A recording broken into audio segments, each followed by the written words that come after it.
Health Talk with your doc, brought to you by Click Your Med. Hello, everyone. I am Karishma Khanna from Click Your Med, and on the occasion of 5 years of our inception, we are starting this initiative called Health Talk with Your Dog. And when it was about thinking कि कौन सा topic पहले ले, so we thought mental health first. And during these current times, it's a very relevant topic, mental health. And तो किससे बात करते? तो हमने सोचा उस हॉस्पिटल से बात करते हैं जिनका tagline itself is mental health first. So we have Dr. Deeptanshu Agrawal from Nirvan Hospital. For those of you who don't know, Nirvan Hospital is one of a kind mental well-being hospital located in Lucknow. It is one of the first private 100-bedded hospital in Lucknow that caters to a lot of mental health challenges. So I'll introduce Dr. Deeptanshu Agrawal. Dr. Deeptanshu Agrawal is a medical graduate with his post-graduation in psychiatry. He is the medical director of Nirvan Hospital, a center of excellence in behavior and addiction medicine. He has a vibrant experience in management of all sorts of addiction and behavioral issues of children and adults. And he's also visiting consultant to Regency Super Speciality Hospital. So welcome, Dr. Deeptanshu. Thank you for giving us time today. Thank you so much. Thank you so much. Thank you so much for inviting me to such a great platform because I think it will be a very informative session for all of us. Yeah, thank you. So without wasting any time, I'll ask you 5 questions celebrating our 5 years. So it will be a very quick interview session. And these questions have been specially curated by our Instagram audience and by our customers of Click Your Med. So, sir, pehla question jo hai, wo hai, in current times, a lot of kids and toddlers are forced to be indoor since more than a year now. And, how do we know that if they're suffering from lockdown anxiety? तो क्या कोई patterns होते हैं? The mothers were asking कि कोई patterns है जिससे समझ आए कि ये बच्चे lockdown anxiety से suffer कर रहे हैं, और अगर ऐसा है तो क्या tips और tricks आप बताएंगे to help these small kids? See, first of all, बच्चों के साथ जो है कि उनका पता नहीं चलता है कि वो परेशान है कि नहीं है, तो हमें सबसे पहले ये देखना होता है कि उनमें स्ट्रेस है कि नहीं।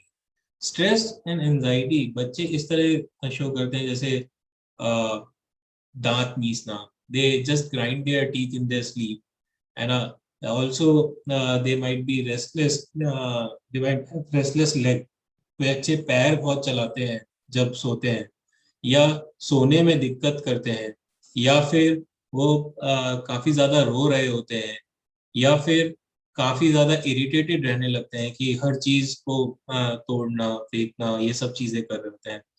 और एज वाइज भी होता है कि जैसे जो वेरी यंग बेबीज हैं, 2 साल 3 साल तक हैं, उनमें ये ब्रुक्सिज्म वाली जो मैंने चीजें बताई वो प्रेजेंट होती हैं। और उसके आगे जो है 8-10 साल के बच्चे या 15 साल से नीचे के जो बच्चे हैं, उनमें एंजाइटी के सिम्टम्स जिसमें इरिटेबिलिटी और एग्रेशन, ये सारी चीजें देखने को मिलती है।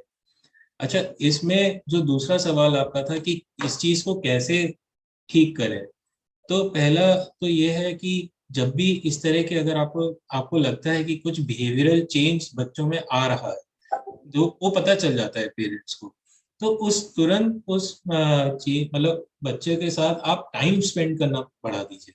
जैसे अभी इस समय लॉकडाउन है, तो मोस्ट ऑफ द पीपल जो आईटी सेक्टर में है या जिनका वर्क फ्रॉम होम चल रहा है, या ऑफिस आवर्स बहुत कम है, या वीकली उन्हें जाना होता है या ऑल्टरनेट डे जाना होता है, वो लोग अपने बच्चों के साथ टाइम स्पेंड ज्यादा कर सकते हैं। साथ में इंडोर गेम्स खेलें, जैसे कैरम है ना, एक्सेप्ट डिजिटल गेम्स को छोड़ के जो हम लोग 90s में खेलते थे, बैडमिंटन है, टेनिस है ना, ये सारी चीजें घर में खेल सकते हैं। घर के थोड़ा बाहर जो कॉलोनीज में पार्क होते हैं या सोसाइटीज के पार्क हैं, उनमें जाके कर सकते हैं। इससे क्या है कि बच्चों का जो स्ट्रेस लेवल है वो बहुत कम होता है, और जो सेरोटोनिन लेवल है वो बढ़ता है। एक तो एक्सरसाइज करने से बढ़ता है, दूसरा उनमें हैप्पीनेस क्वोशिएंट और बढ़ता है क्योंकि वो कुछ नई चीज कर रहे होते हैं। तो मेरे मानना तो यह है कि लॉकडाउन या कोविड में अगर बच्चे परेशान हैं या आपको ऐसा लगता है कि वो लोग कुछ नहीं कर रहे हैं और इरिटेटेड रहते हैं, तो उनके साथ थोड़ा टाइम स्पेंड करिए, उनको नई चीजें सिखाइए, नए गेम सिखाइए, कुछ अदर चीज एक्स्ट्रा करिकुलर एक्टिविटीज में उनको इन्वॉल्व करिए। देखिए कि उनमें क्या और पोटेंशियल है करने के लिए। जैसे कुछ बच्चे गाना बहुत अच्छा गाते हैं, या कोई इंस्ट्रूमेंट अच्छा बजाते हैं, है ना, या फिर ड्राइंग आर्ट क्राफ्ट अच्छा करते हैं, तो वो ये सब चीज़ों में अपने आप को इन्वॉल्व करेंगे तो एक बेटर डेवलपमेंट भी होगा, और चाइल्ड जो है उसकी एंजाइटी काफ़ी कम होगी। Awesome. तो आपने हमें बहुत सिम्टम्स भी बता दिए एंड टिप्स भी दे दी हैं कि कैसे हम toddlers as well as adolescent kids में भी हम ये चीजें अपना सकते हैं। सो अगर मैं रीआइटरेट करूं जो आपने बोला है, तो अगर छोटे बच्चों में क्रैंकीनेस है, ग्राइंडिंग टीथ है, रेस्टलेसनेस है, पैर हिला के सो रहे हैं, तो ये सिम्टम्स हैं एंजाइटी के। और बड़ों में अग्रेशन और irritability are the symptoms. And to increase the happiness quotient, get them engaged in co-curricular activities, spend more time, family time increase करते हैं, और indoor games, manual games जो होते थे हमारे लूडो कैरम, उन पे ध्यान देते हैं जिससे they get engaged.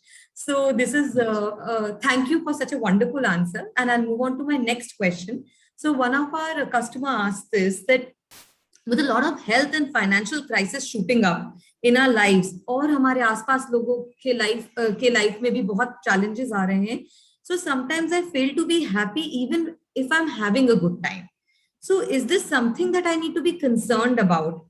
Any tips to manage this part कि मुझे खुशी नहीं होती in spite of having a good time? See, ये एक बहुत बड़ा चैलेंज है कि लोग आजकल खुश नहीं है अपनी जिंदगी में। May be because of financial stress, may be because of work stress, या सेटिस्फैक्शन नहीं है उनमें कि वो जो भी कर रहे हैं वो ठीक कर रहे हैं या नहीं। और दूसरा, लॉकडाउन से पिछले 2 साल में लोग इतना ज़्यादा जो उनका सोशल नेटवर्क था वो इतना ब्रेक हो गया है, क्योंकि ना तो वो बाहर जा सकते हैं, ना वो सोशलाइज कर सकते हैं, मॉल्स बंद हैं, कोई भी कॉन्फ्रेंसेस नहीं हो रही हैं, या फिर कोई बाहर जा नहीं सकता है, घूम नहीं सकता है, बहुत लिमिटेड है। Now coming to the question, कि अगर आपको ऐसा लगता है कि आप अच्छा मतलब खुश भी, आपकी चीज़ें सारी ऑल अराउंड अगर बहुत ठीक हैं, और आपको फिर भी ऐसा लगता है कि आप खुश नहीं हो पा रहे, तो दैट इज वन थिंग कि हो सकता है कि आप you are landing up into depression, आप अवसाद की तरफ बढ़ रहे, है ना। तो उसमें आप किसी भी एक ट्रेन्ड साइकाइट्रिस्ट के पास आप चाहे ऑनलाइन आए या फिर ऑफलाइन किसी भी, जैसे आप हमारे हॉस्पिटल आ सकते हैं, वहाँ पे we have got several test, हम आपको उसमें स्कोरिंग करेंगे कि देखेंगे कि where do you fall in mild depression, और इट्स जस्ट एंजाइटी, और इट्स समथिंग एल्स। तो वी कैन असेस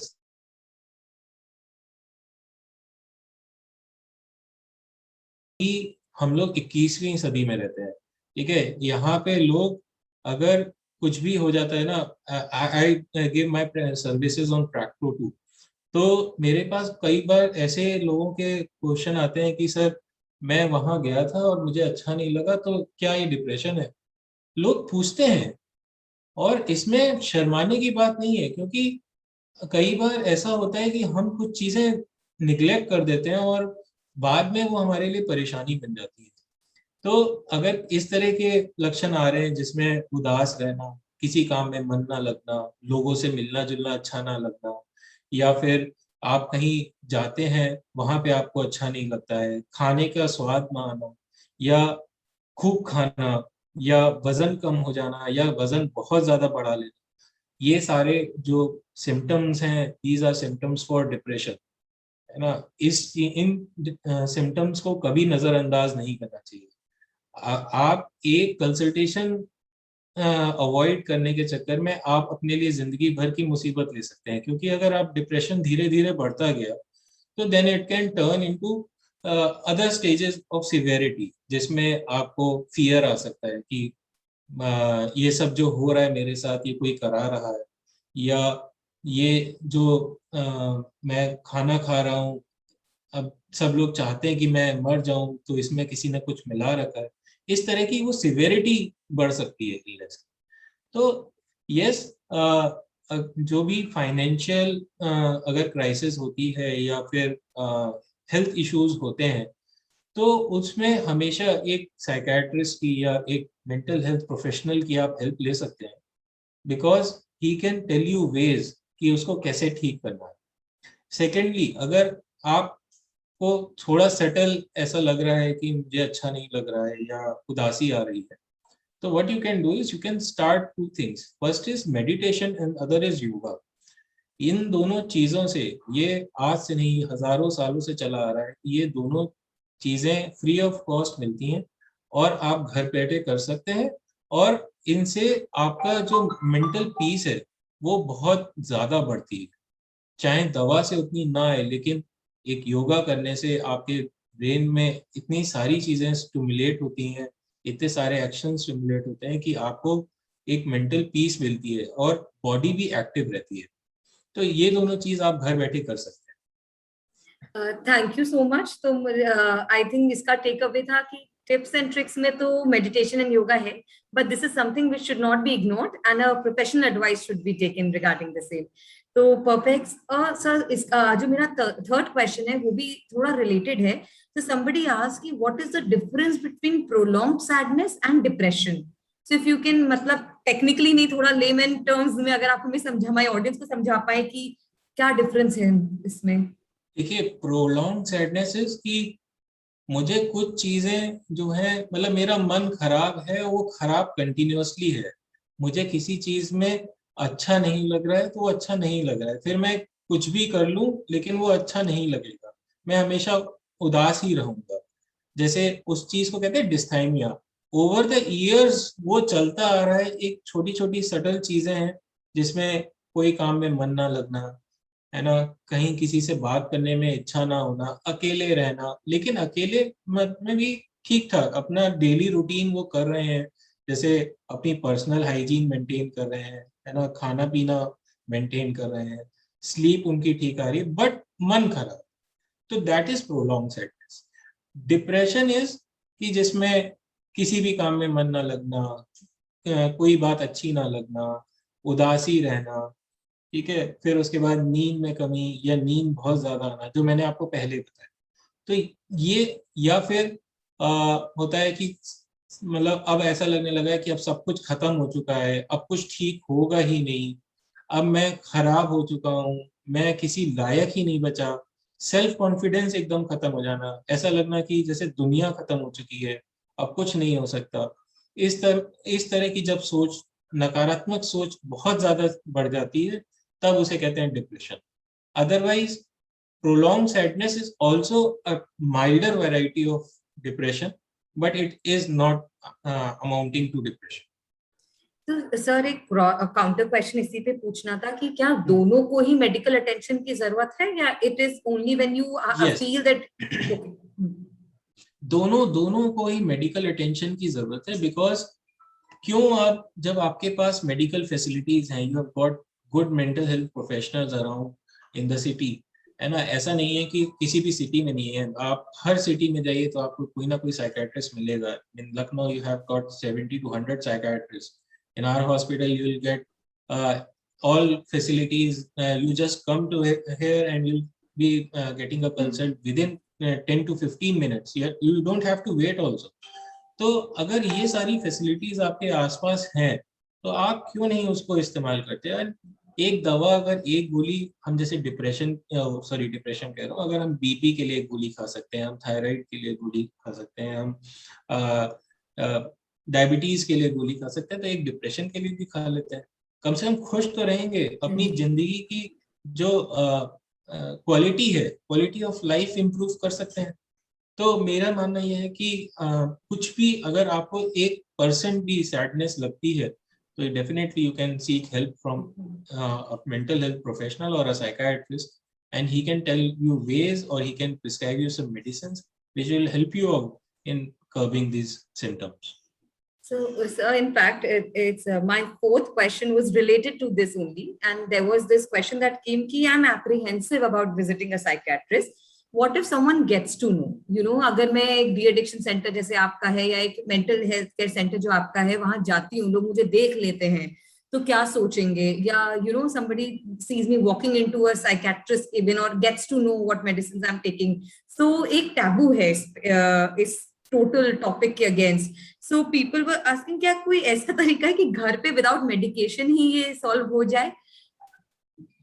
सी मतलब at least I might say कि 30% of the mental illness can be treated at home with normal lifestyle changes. कि आप अगर drugs लेते हैं जैसे अल्कोहल है, टोबैको है ना, या other drugs like codeine and all, if you avoid them, है ना, तो 10% चीजें ठीक हो जाएंगी. मेडिटेशन, योगा है, ठीक है, कुछ रिलैक्सेशन एक्सरसाइजेस आप ऑनलाइन सीख सकते हैं, आप ऑनलाइन काउंसलिंग ले सकते हैं. उससे 30% of the mental illnesses can be treated at home. But rest 70% of the mental illnesses really need medical attention, और उसमें दवाएं चलती हैं. And as you can see me, I am so chilled out. सारे साइकियाट्रिस्ट ऐसे ही होते हैं, दे आर चिल्ड आउट, है ना. आप उनसे कभी भी बात कर सकते हैं और किसी भी टॉपिक पे बात कर सकते हैं, फर्स्ट ऑफ ऑल, है ना. तो वो आपकी सारी बातें भी सुनेंगे, and they are like just dustbins, है ना. वो आपकी जितनी भी शिट है आपके दिमाग में, आप उनमें जाइए और वहां पे थ्रो करके चले आइए. इससे अच्छा क्या होगा? एंड सी, साइकेट्रिक हॉस्पिटल्स और साइकेट्रिक क्लिनिक्स, ऐसा नहीं है कि वहां सिर्फ पागल लोग आते हैं. नहीं, आप पागल नहीं है, ना कोई पागल होता है. It's just a mental illness. उसके कुछ साइंस और सिम्टम्स होते हैं. कुछ लोगों को आवाजें सुनाई देती हैं तो वो अपने आप में बात करते हैं, इसका मतलब वो पागल नहीं, ठीक है. लेकिन वो दवा खाते हैं तो वो ठीक हो जाते हैं. हमारे पास कई सारे ऐसे पेशेंट्स हैं जो पहले अपने आप से बात करते थे या लोगों पे शक करते थे, डरते थे, अब वो बिल्कुल ठीक है. तो ऐसा नहीं है कि मेंटल हेल्थ मतलब एक टबू होना चाहिए कि आप नहीं जाना है वहाँ पे. अच्छा, अगर आप नहीं भी जाना चाहते तो आप ऑनलाइन, आजकल तो ऑनलाइन प्लेटफॉर्म्स का इतना सारा वो चल रहा है, आप ऑनलाइन काउंसलिंग ले लीजिए. आप एनोनिमस होके भी आप काउंसलिंग ले सकते हैं, एडवाइस ले सकते हैं. ऐसा नहीं है कि आप एडवाइस जरूर लीजिए, भले ही दवा मत खाइए, लेकिन आप अपनी पसंद का डॉक्टर चूज कर लीजिए. जिसकी अगर आपको शक्ल अच्छी लगे उससे कर लीजिए, या जिसका एक्सपीरियंस ज्यादा हो उससे कर लीजिए. लेकिन आप ले लीजिए एक कंसल्ट, क्योंकि उससे आपको फायदा हो. उससे definitely you will feel relax कि at least someone heard my feelings. कई बार ऐसा होता है, कुछ फैमिलीज में ऐसा होता है कि विमेन आर सो नेग्लेक्टेड कि वो सुनते ही नहीं है उनके हस्बैंड्स. अपना आए, खाया पिया, सो गए, फिर सुबह उठे, नहाए धोए, ऑफिस चले गए. एक ये रूटीन होता है और वो फॉलो करते हैं, तो सालों साल कोई आपस में बातचीत ही नहीं करता. तो yes, we are here to talk to you, we are here to listen to your problems, and we are here to help you out. कि हम आपको समझा सकते हैं कि आप अपनी लाइफस्टाइल को इस तरह चेंज करिए, या जो अगर कोई बिहेवियर ऑड है तो हम बता सकते हैं कि इसको इस तरह आप थोड़ा चेंज करिए तो ये बिहेवियर आपका ठीक हो जाएगा, या that will be more acceptable in the society.